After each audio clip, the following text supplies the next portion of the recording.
जय हिंद बच्चों आज हम इस वीडियो में कक्षा 12वीं फिजिक्स के चैप्टर नंबर 5 चुंबकत्व एवं द्रव्य के इम्पोर्टेंट क्वेश्चन देखने जा रहे हैं वार्षिक परीक्षा के लिए। बच्चों अध्याय नंबर जो 5 है ना आपका, वो इकाई नंबर 3 के ही अंतर्गत आता है, जहां से मैंने आपको बताया था कि सैंपल पेपर के अनुसार 1 अंक के 3 और 3 अंक का एक क्वेश्चन लगभग पूछने की संभावना है।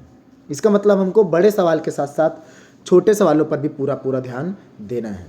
तो मेरा नाम है मुकुंद यादव, मैं आप सभी का यादव सर पीसीएमबी क्लासेस में स्वागत करता हूं। चलो शुरुआत करते हैं आज के जो क्वेश्चन है हमारे 1 अंक के क्वेश्चन के साथ शुरुआत है ना। तो सबसे पहला क्वेश्चन है सीधे आपका, वेबर प्रति मीटर स्क्वायर मात्रक है। अब ये किस राशि का मात्रक है आप लोगों को बताना है। तो ये सीधे मात्रक है किसका, चुंबकीय क्षेत्र का।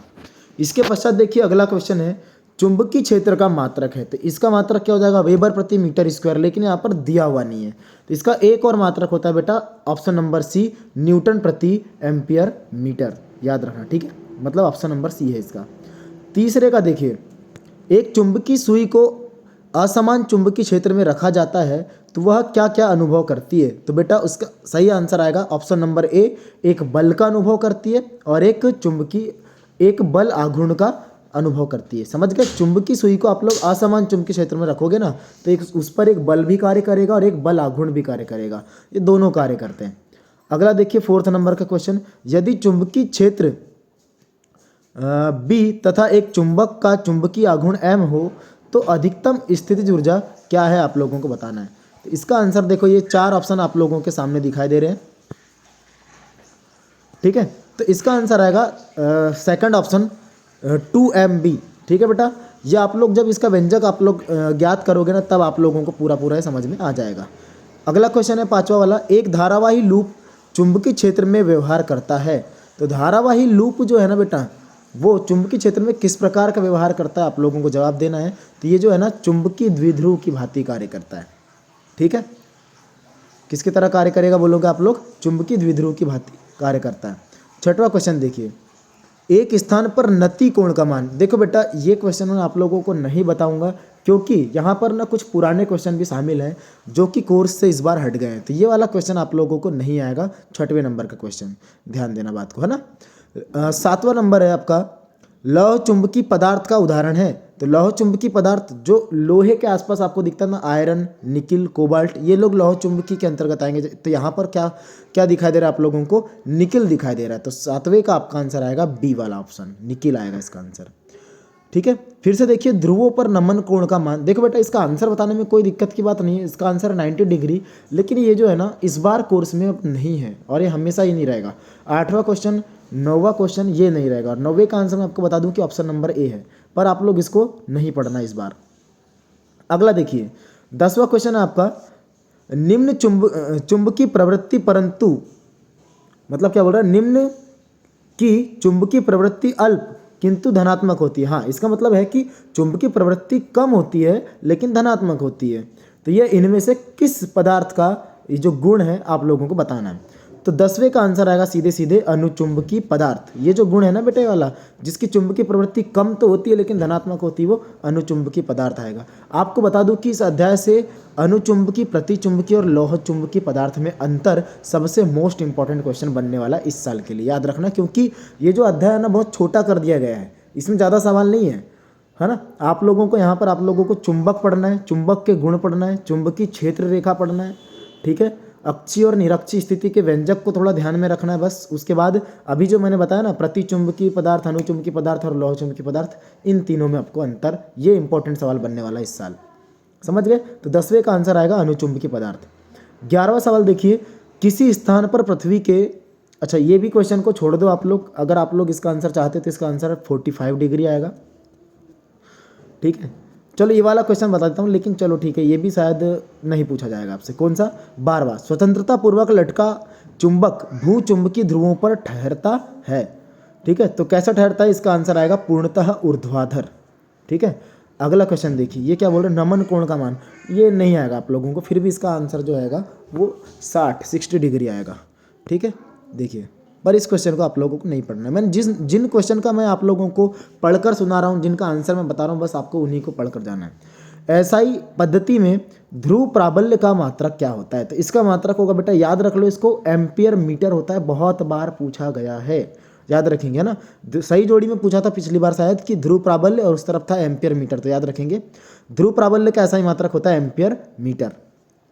1 न्यूटन प्रति एम्पियर मीटर, समझ गए? तो ये चुंबकीय क्षेत्र की तीव्रता की का मात्रक है। 1 न्यूटन प्रति एम्पियर मीटर खालिस्तान के तुल्य होता है। तो बेटा आपको याद रखना है 10⁴ गॉस के बराबर होता है। आप लोग गाउस भी बोल सकते हो उसे, है ना।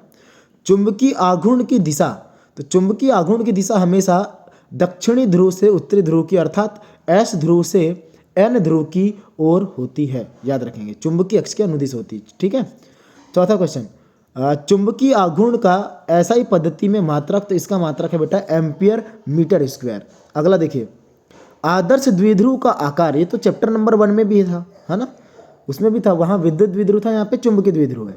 तो आदर्श द्विध्रुव का जो आकार होता है बेटा वो नगण्य होता है। शून्य भी आप लोग लिख सकते हो, उसमें हम लोगों ने शून्य आंसर दिए थे। ठीक है, अध्याय 1 में। छठवां देखिए, धारावाही परिनालिका को स्वतंत्रता पूर्वक लटका दिया जाए तो वह हमेशा उत्तर दक्षिण दिशा में ठहरता है, क्योंकि धारावाही नालिका जो परिनालिका जो है ना वो दंड चुंबक की तरह व्यवहार करती है, याद रखना आप लोग।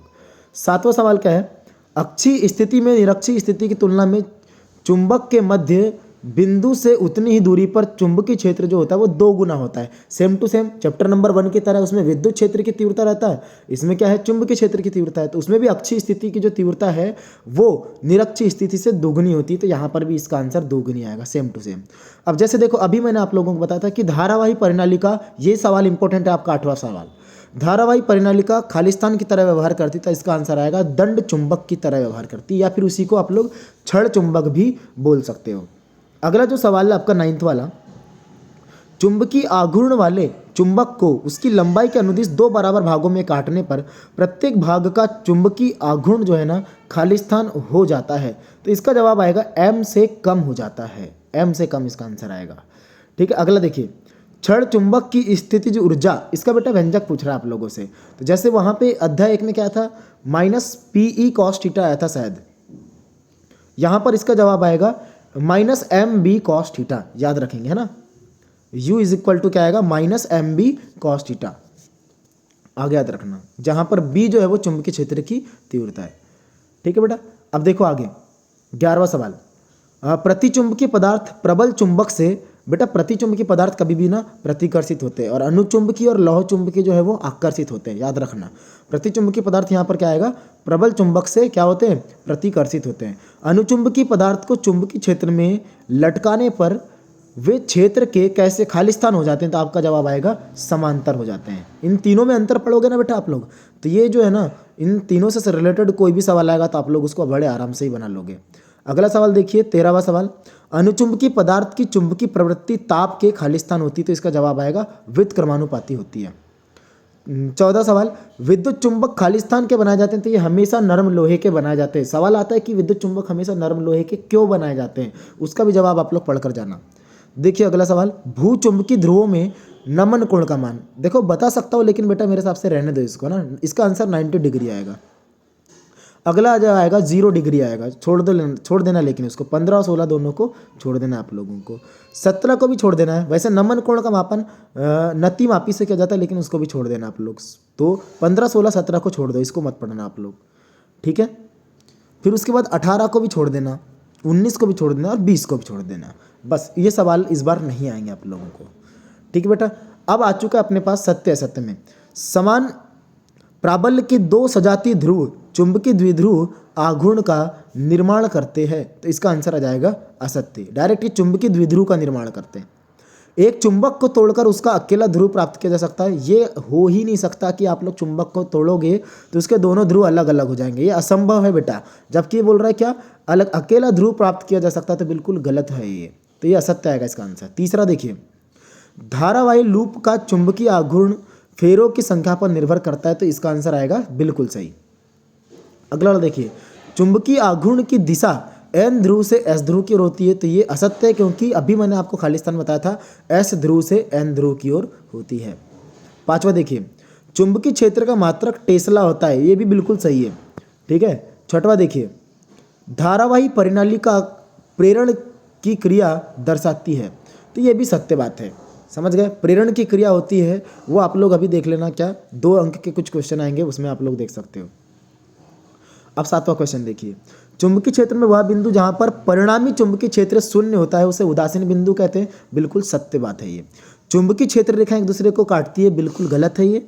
ठीक है, चुंबकीय क्षेत्र रेखाएं सतत बंद रेखाएं होती है, इसका जवाब है बेटा सत्य। समझे ना? ये बंद वक्र होती है चुंबकीय क्षेत्र रेखा, और विद्युत क्षेत्र रेखाएं खुला वक्र होती है, ये याद रखना है आपको।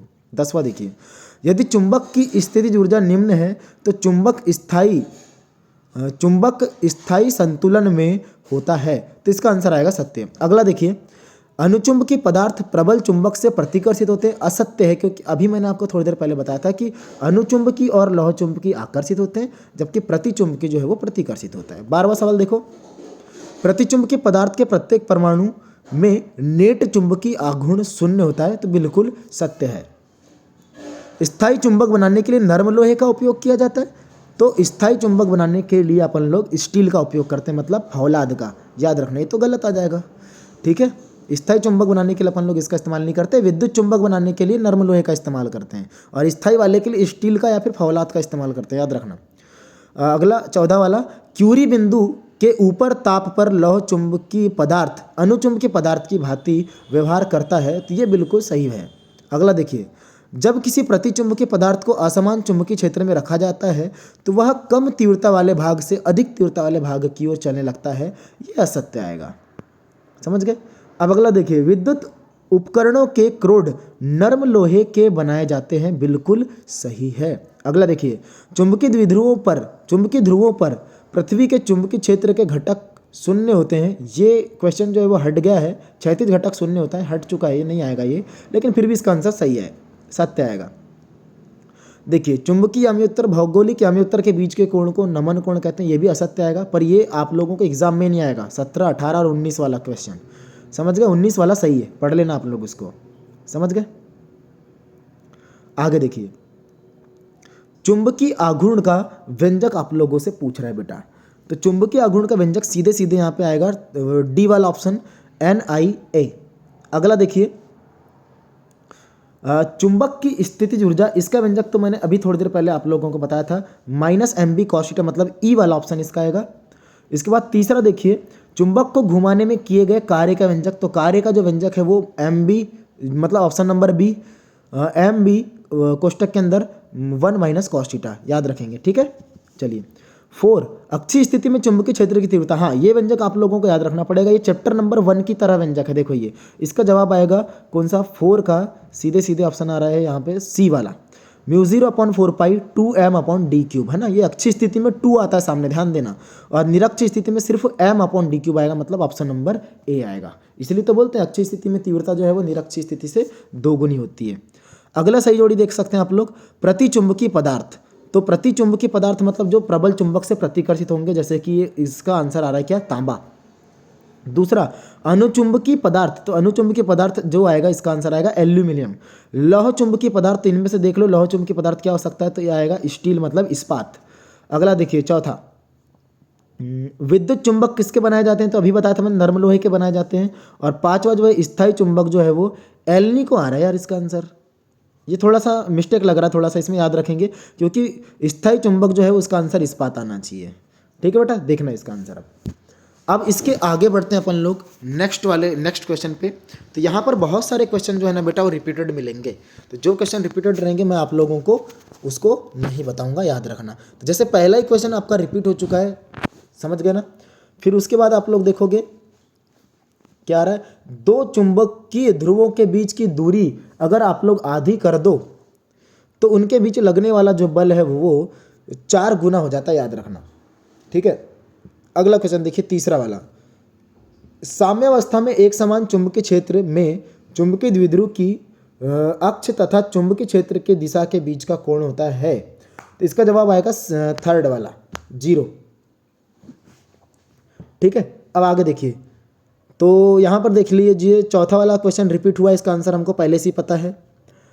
अगला क्वेश्चन आप लोग देखिए, एक समान अचुंबकीय क्षेत्र में चुंबकीय क्षेत्र की दिशा से थीटा कोण पर चुंबकीय द्विध्रुव अनुभव करता है। तो किस चीज़ का अनुभव करता है? तो सीधे इसका आंसर है बल तथा बल आघूर्ण दोनों का। ये भी हो गया था यार, है ना। चुंबकीय क्षेत्र की तीव्रता का मात्रक हो चुका है पढ़ के। वेबर प्रति मीटर स्क्वायर किसका मात्रक है? ये भी पढ़कर हो चुका है। पृथ्वी के चुंबकत्व के अवयव हैं, ये क्वेश्चन हट चुका है, ये नहीं आएगा आपको, ठीक है। वैसे उसका आंसर तीनों आना चाहिए था 8वें का, मतलब उपयुक्त तीनों आने वाला था उसका आंसर। ये भी आप लोगों को 9वां क्वेश्चन नहीं पूछा जाएगा, ठीक है। 10वां क्वेश्चन भी आप लोगों से क्या बोल रहा है? सही संबंध निम्न में से क्या है? तो इसका जवाब आएगा कौन सा? ग, लेकिन ये एग्जाम में नहीं आएगा। 11वां भी नहीं आएगा, याद रखेंगे, ठीक है। ये 12वां सवाल भी नहीं आएगा, 13वां भी नहीं आएगा। हाँ, 14वां सवाल देखिए, प्रतिचुंबकीय पदार्थों की प्रवृत्ति, चुंबकीय प्रवृत्ति कैसी होती है? तो इसका जवाब आएगा ऋणात्मक। जो प्रतिकर्षित होते हैं उनका ऋणात्मक और जो आकर्षित होते हैं उनका धनात्मक लिखना आप लोग। लौह चुंबकीय पदार्थ के लिए क्या सही है? तो इसका जवाब आएगा सीधे सीधे म्यू इज इक्वल टू, मतलब म्यू इज ग्रेटर देन, मतलब यहाँ पर क्या है? वेरी वेरी ग्रेटर देन है किससे? म्यू 0 से। आगे बढ़िए।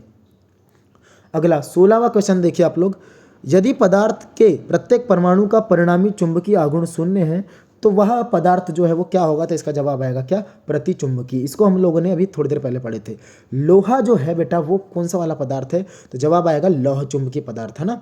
विद्युत चुंबकीय सामर्थ्य, चुंबक की सामर्थ्य बढ़ाई जा सकती है, तो इसका जवाब क्या आएगा? ग वाला ऑप्शन आएगा, इसमें धारा प्रवाहित करके, है ना। इसका आंसर तो देखो यहाँ पर दिखाई दे रहा है आप लोगों को, विद्युत चुंबक बनाए जाते हैं। अब विद्युत चुंबक किसके बनाए जाते हैं? मैंने आपको बताया था फिलहाल में, नर्म लोहे के। अब देखिए सही जोड़ी का मिलान आप लोग कर लेना बेटा, है ना। पहली सही जोड़ी भी और दूसरी सही जोड़ी भी, है ना। यहाँ पर देखते हैं इसका आंसर क्या आ रहा है। चौथे का आंसर क्या आ रहा है? ख। तो मैंने बताया था ना कि स्थायी चुंबक जो है उसका आंसर क्या आएगा?